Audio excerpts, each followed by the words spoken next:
I'm going to end by some reflections from myself and my colleagues who recently came back from Gaza. I'm speaking to you today both as a member of civil society and as a healthcare worker who has witnessed firsthand the death and destruction inflicted upon the Palestinian people.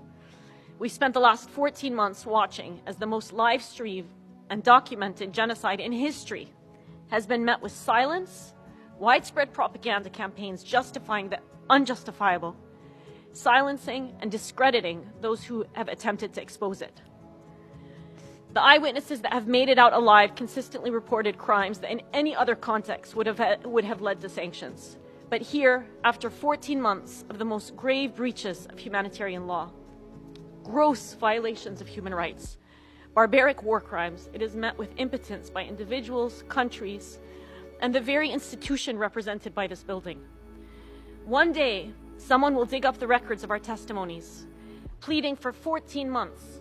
They will dig up the records of Palestinians covering their own genocide when international journalists were unprecedentedly banned from entering. Palestinian children setting up press conferences to tell the world that their lives mattered. We will have to reckon with that history. The precedent that's been set in Gaza, as some of my colleagues here have mentioned earlier, it's going to spread everywhere throughout the world.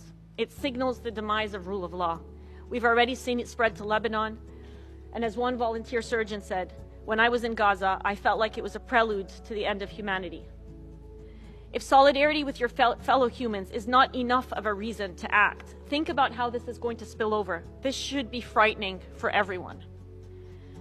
I recognize that the words I shared with you today are heavy. But these words pale in comparison to the reality experienced by Palestinians for over 400 days and 76 years before that.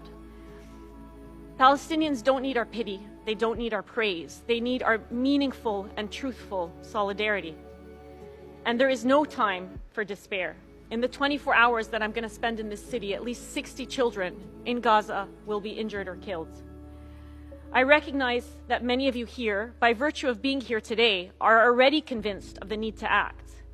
It takes courage to fight a corrupted system, a system that gives disproportionate to countries with terrible records of global violence. Today, as all of us sit here in the comfort of safety, Dr. Hussam Abu Safiya is in Kamal Adwan Hospital, just discharged from the intensive care unit after he was injured by an Israeli strike. His son was killed not long ago. His 2 daughters are injured.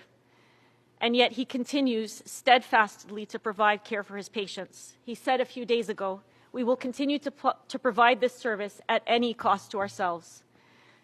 The courage and action by Palestinian healthcare workers in the face of this genocide presents an exemplary model for all of us. The question I want to last leave you with is, what are we risking? Thank you.